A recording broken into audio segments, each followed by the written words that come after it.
Broadcasting from the business capital of the world, this is the Podcast Business News Network. Welcome back to a Savor Life with Diana, and that's what we're doing today. We are here with Diana Bejasa, and she's our success coach, life coach, and she has many accolades, wears many hats as a mother and as a certified coach. She's helping people as a burn-through catalyst speaker, as an author, and so much more. How are you doing today, darling? Oh, it's a beautiful Monday. Beautiful Monday. We have to tell everyone where you are located, please. For those that don't know, make them jealous. Go ahead, bring it on. Yeah, I'm based in Honolulu, Hawaii, but I'm originally from New York City. So I know exactly where that background that you have is, Jill, but I'm really glad that I have my background. Oh, man, and this is the fake one. I used to be in Manhattan, the city, working in the grind too. Now I'm not, but yeah, still out of New York. I get it. So you get a little bit of both life. It's like as a chef as well, because she's also a professional chef. I mean, you get a taste of everything, right? You had the taste of New York, now the taste of island life. And would you change it?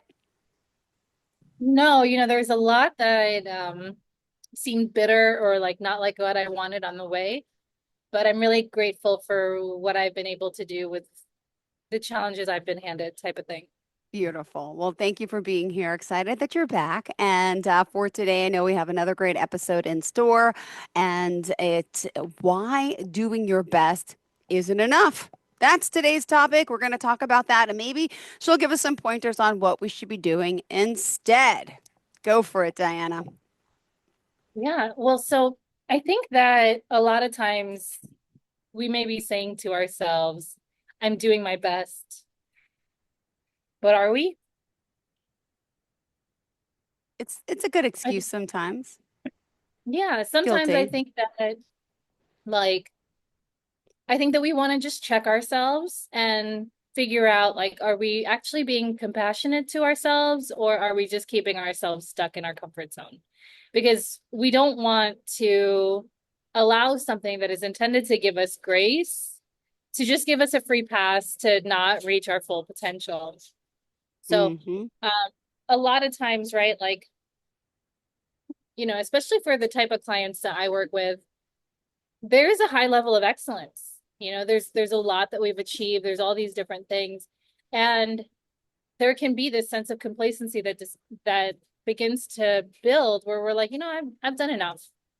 And I want to challenge that because I think that sometimes that that statement that we're doing our best, instead of just being a mantra that's intended to help us, can actually become a limiting belief. Because Oh. us doing our best, right? Does that mean that this is the ceiling for us, that this is as good as it's going to get, that we can't be better? I don't really believe that. Like I think that when we find ourselves doing our best, it's not a place for us to stop and say, okay, well, that's enough, but really a place for us to say, is there more expansion available to me? And I want to make the distinction too that I'm not saying that your best is not enough. True.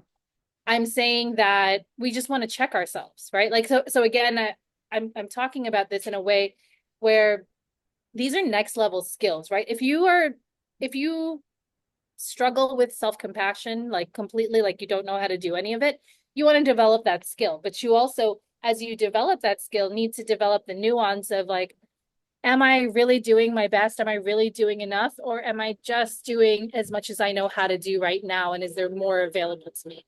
Because we don't want to use I'm doing my best as an excuse for not reaching the goals or the dreams or the things that we really want. So we just want to check on ourselves and say, like, is this me reaching my full potential or am I settling for less than I really want? God, it's so hard. It's so confusing. Everything we talk about, it's like I can see both sides. I see both ways. And then I'm like, limiting beliefs. Do we make limiting beliefs because we're scared, we're fearful of getting to a place that we think we can't, like can't have something do, can't have what our neighbor has or what our friend has. And it's like, is it? Oh gosh. Oh, it's my Yeah. best. But Yeah. okay, Well, okay. Go ahead, go ahead. what it has to do with is a fear of loss of control and fear of a loss of an identity, right? Like especially for high achievers, we're used to being polished. We're used to things looking great, right? And all those kind of things. And for us to admit that there's space for us to grow puts us in a really messy space, right? So, Yeah. or like a lot of times, so for example, when I've worked with clients and they want to expand their business and maybe they just want to expand nationally, maybe they just want to expand internationally. What's required to do that, to do more work, is a bigger team. And sometimes they're resistant to letting go of control of like, oh, well, I'm so used to doing this. I like it done this very specific way. And so like I just can't let go of that, right? And I see this sometimes. I've seen it even with chefs when they get really sick and burned out. Like I remember there was one restaurant that I visited where there'd been this story about how like the chef insisted on cutting every single piece of fish that walked Oh. into the restaurant. So it's like, does that mean that when you have a day off, nobody's eating fish? You know what I mean? Or does that mean that like if you were to go on vacation, there'd be no fish on the menu? You know what I mean? So like I think that we got to look for where's this space for us to let go of control and instead get better at setting standards. So like even when I've worked with chefs and we designed first class meals for Delta One. Oh, wow. Really? Like yeah. So I'd work with these like Michelin starred chefs and they would want to serve their food on Delta One, but Delta One out of JFK, it was typically the flights that were like transcontinental or the flights that were going international that we would serve their food. In order to do that, you can't be, your cute little self like you can be when you're in a Michelin starred kitchen where you're the one who's putting like the little final touches on every single dish. You've got to delegate that away if you want to serve more people. So if we want to serve more people, right, like we can set standards, we can communicate better. So what I'm saying about this is that when we think that we're doing our best, when we've served as many as we can at this level, there is another level, but what is required a lot of times is an up leveling of skills, Yeah. right? So becoming a better leader, becoming better at communicating, becoming better at delegating, so that we can serve more, right? Because again, that Michelin starred chef, he's not the one who is on every single airplane making sure that all the microgreens fall exactly where he wants them to, right? Like you gotta let go of some of that stuff because it's not gonna be exactly what you want when it's your level of control. Because like a lot of times when you work in Michelin starred kitchens, there could be like 5 people working on one dish, Yeah. Right. and so like you don't have that same level of control, right? You're working with LSG Sky Chefs, or you're working with a commissary kitchen, or you're working with flight attendants who also have to take drink Yeah. orders Oh, and gosh. whose key role is safety. Their first role is safety. Their next is a guest comfort. Your food comes in there maybe like third, fourth, or fifth if you're lucky. So Oh, you my have to gosh. like figure out, okay, how can I make a menu that still meets my standards, right? Hmm. How can I still continue to serve in my business, in my work, in ways that meet my standards, and really get clear on where the places where I'm absolutely necessary and where I'm just exercising control. Yeah. Mm. Mm. Oh, I don't like the control thing, but I get it. I get it. Some people are that way. I could imagine the Yeah. people you're working with. I'm picturing these first class meals, like when, like, I don't even know what they are, but like the finishing touch, like the thyme, the rosemary, the things that you don't Yeah. really eat. That's like the fancy little, or the little swirl of the whatever little thing on the side that you put like a yogurt or like I don't know what it is, but I mean, yes. Yeah, and we want to control all that stuff, right? Like all those little flourishing touches that make us us and all that kind of stuff. But I think when I help my clients kind of move past that place of thinking I'm doing my best and really starting to see it as a limiting belief, you got to figure out and really think, okay, where are the places where I truly am irreplaceable? Not the Hmm. things that I want to do, that I want to keep control over because then it just makes everything better. But like, where am I truly irreplaceable? Yeah. And focusing more on those places Because again, it's not a resource problem, it's a resource allocation problem. We Yep. have enough. We have enough energy, we have enough time, and it's about, am I spending my time, am I spending my energy in places that are not really serving me, in places that are draining me as opposed to fulfilling me. Yep. Oh my goodness. And you say, oh my, well, there's still more to talk about, but compassion compared to the comfort zone, compared to, all right, go ahead. Yeah. So again, there's this idea of I'm doing my best as something that lets you off the hook a little bit. And I Mm-hmm. think that I am, I mean, we've talked in past episodes about how like I'm not about drive, drive, drive, right? Like it's not about just constantly push yourself. But when we're applying this exercise or the skill of compassion and rest and all that, we need to check in with ourselves on the other end, right? So Yeah. it's about having this balance of um, am I being compassionate or am I keeping myself stuck? Right. And so we want to like when we're doing healing, like that's part of the work, right? It's like it's this ebb and flow of healing and progress and all these different things. So we may have healed ourselves enough to be soft, but we also need to be honest, right? Like give yourself a minute just to land with that question. Like, am I really doing my best? And if it feels like an emphatic yes, like, yes, this is like my all out, everything I can do, like, then let that be. But if you feel another party that's like, you could be doing better, this is your best at this level, but part of it is maintaining an image.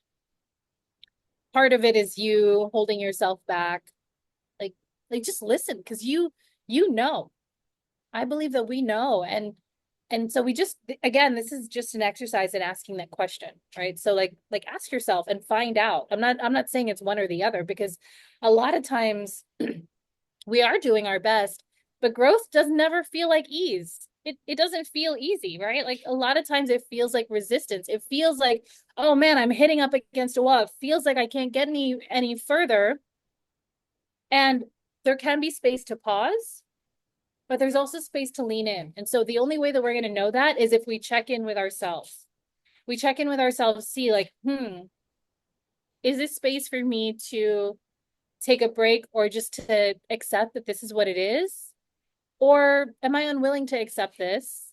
And do I really want to figure out how to move forward? And if we want to figure out how to move forward, sometimes the application is the same. Sometimes we're still taking a break, but we want to see, and then if we are still wanting to move forward, we want to take that break to next level, up level our skills, right? So I think of it like, I think we've talked about this before, but I think about it like driving a stick shift car or like a manual car. If you want to We need shift to into talk the next about this. gear, Okay, how's your arms, by the way? right? Ah, Much better. ah. Okay, Um, good. but like if you want to shift car like in your car, right? Like you need to take your foot off the gas. So sometimes the thing that you're doing is the same, maybe both ways. I'm doing my best, like whether it's I need a break or it's I need to shift into the next level. It looks the same. Maybe both ways we're taking our foot off the gas.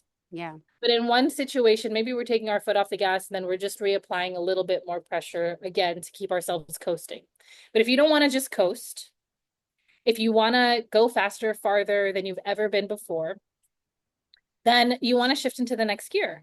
And you got to figure out, okay, that is that next level application of leadership skills, right? Like I work for BNI as a chapter success coach, Business Networking International Group.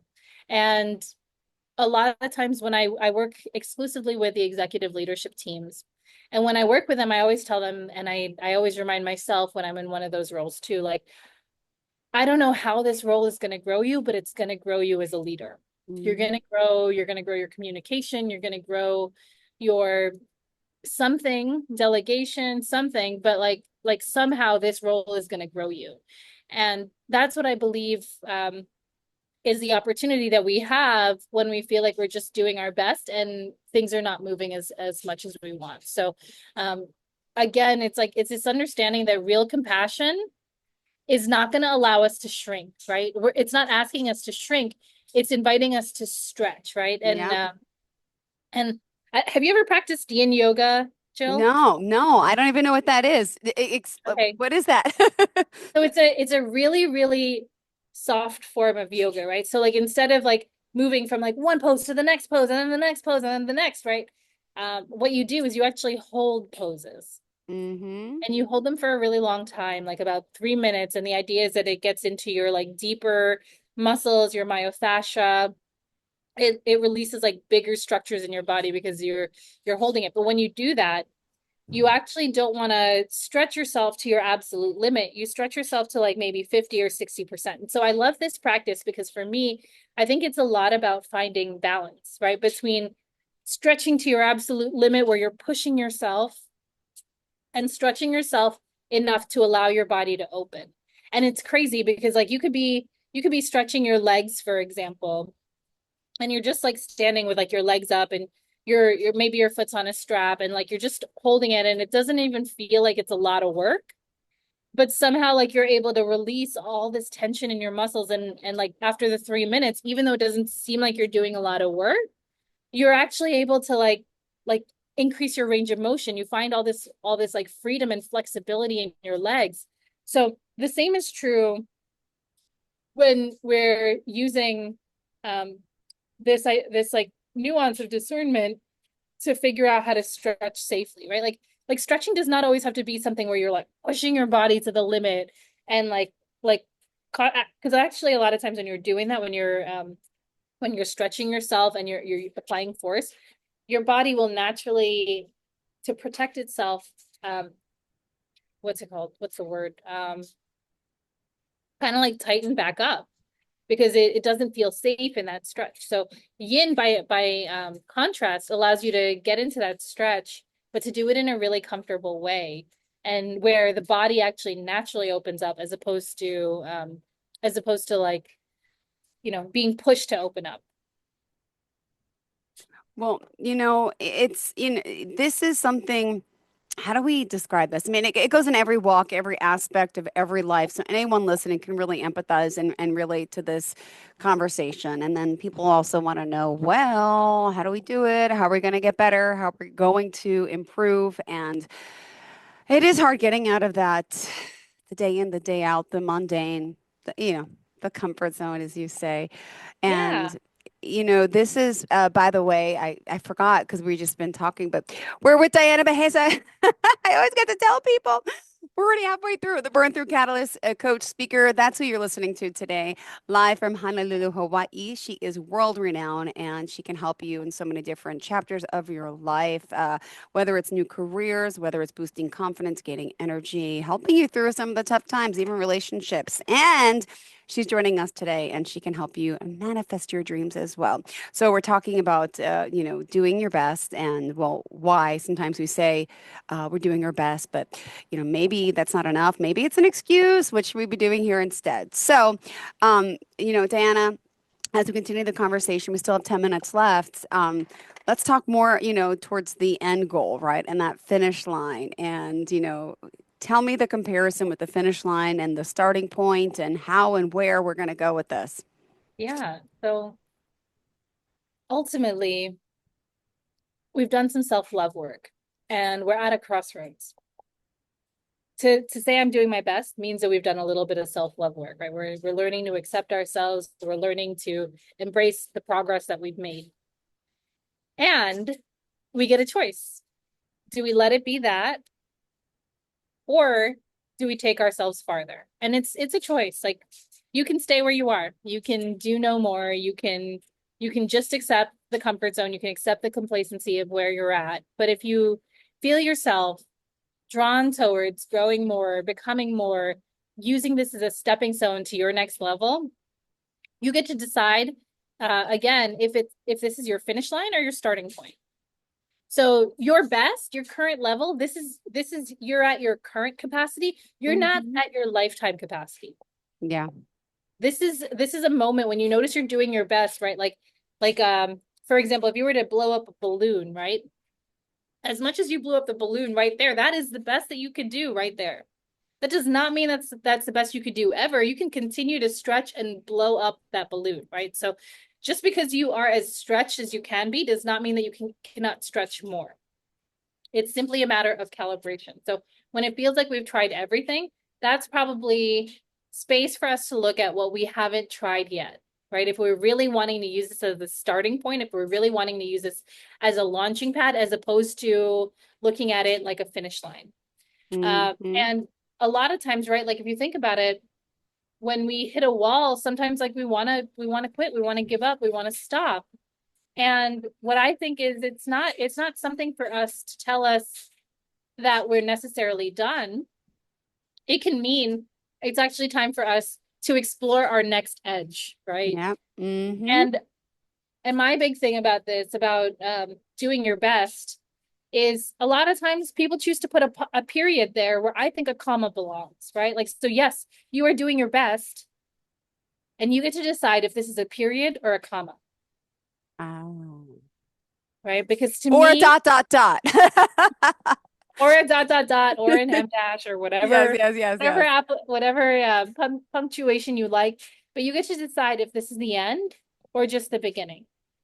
And a lot of times when I felt like I was stretched to my limit, where I couldn't do more, where there was just no way that I could continue forth the way that I thought, it seemed like I had more problems than I had solutions. And that's where I came up with my coaching program, the Infinite Solutions Formula. And the name is really, really intentional. I have a flyer for it here, actually. So this is a program that I developed because I tend to be really problem oriented. So it's easy for me to see problems, right? It's easy for me to see all the things that are not working, for me to feel like I'm at my limit. I've done my best, to see like all the things that are going wrong. But what I love about math, right? Because as much as I talk about dreams and all these different things, like I'm a practical person. And with that practicality, part of the reason why I love math is because math, any problem that you have, you simply apply a process to it and you'll find the solution. And that's exactly what the same infinite solution. solutions formula is, Yes. right? Like it's like no matter what the problem that you're facing is, there is a solution. You just have to go through a process. So every time I come up with a problem, when I discovered I was getting a divorce while I was pregnant and going to be a single mom, when I felt burned out and overwhelmed, when I was facing my challenges about like public speaking, everything that I've ever overcome, when I saw issues with my relationship with my family and wanted to change that, like whatever issue it is, right? Like, and that's what I love about this idea of it being infinite, is that like there are so many solutions. There are, just because you found one way it doesn't work. Like I think there's a Thomas Edison quote where he says, I didn't fail 10,000 times. I found 10,000 ways that it didn't work. And all he needed to find was one that did, right? So that is the process that I have codified in the Infinite Solutions Formula, which is my signature course.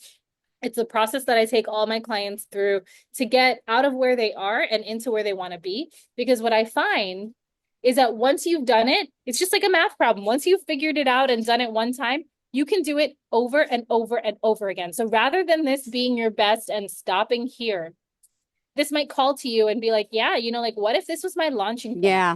What if this is the place where I go and grow and like overcome issues that I didn't even know, like achieve dreams that I didn't even believe were real.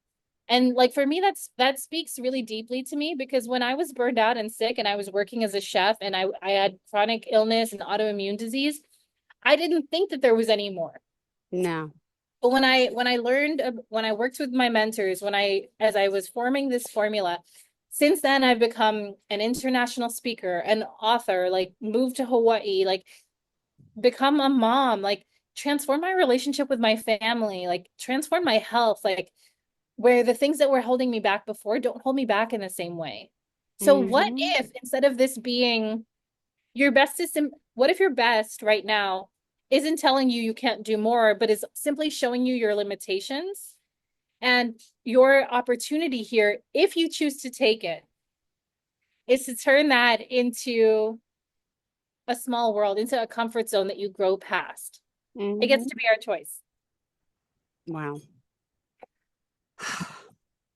Well, how can we, what are some of the things we should be doing? It's our choice, right? We want, we do, we think, but we never sometimes commit. You kind of push that stuff on the back burner about your goals and about getting where you want to go, changing what you want to change. And I can speak from experience, you can, about not even the word thrill, but it's that heart, gut, soul of like, wow, it is powerful once you do it and it can be done and you're going to help us get there. But, for those out there struggling with the whole, but I'm not sure. I don't know. Maybe this is my best. Maybe these, maybe I can't. So here we go. Limiting beliefs make us stop from wanting more to working with someone to get more, to guide us. What would you say to that person listening today saying, well, this all sounds good. Diana, Jill, I like them, but I'm good. I'm happy where I am. Am I really?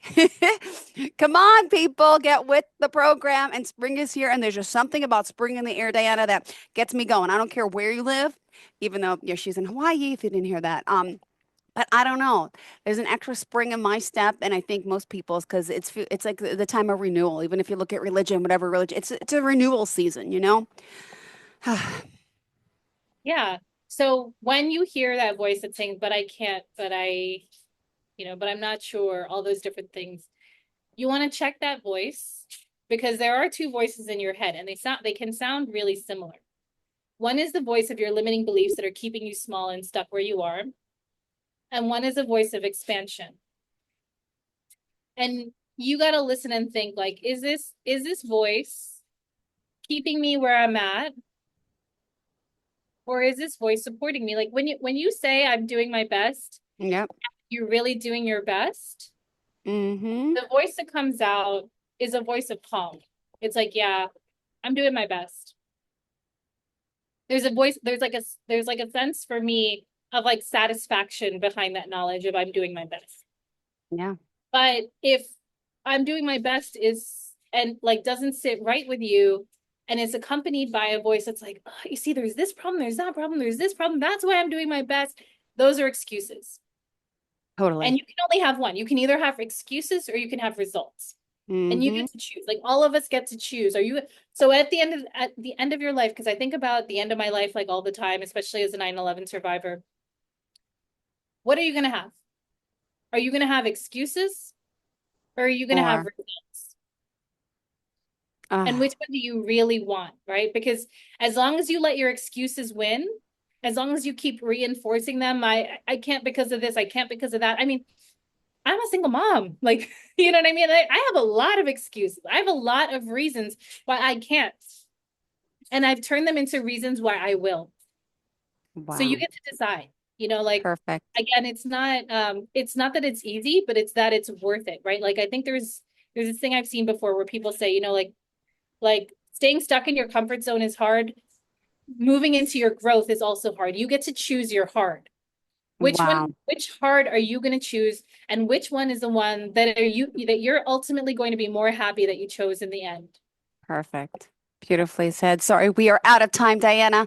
How do we contact you to get started and to again, you can't hurt. Reach out. She's going to give you a free consultation just to talk. Just do it. Nothing to lose. Diana Bejasa speaks, Diana Bejasa, Bejasa speaks at Instagram, Facebook, TikTok, or you can find my website, www.savorlifewithdiana.com. That's SAVOR life, LIFE with Diana, DIANA.com. Beautiful. Thank you so much. Pleasure having you here. As always, great seeing you and beautiful day, beautiful conversation, and enjoy it and love it and own it. And everyone out there, the same, wishing you the best. Time to get, better and to really do your best. All right. Thank you again, Diana. Have a fantastic day. Great chatting, as always. I do. Bye, darling.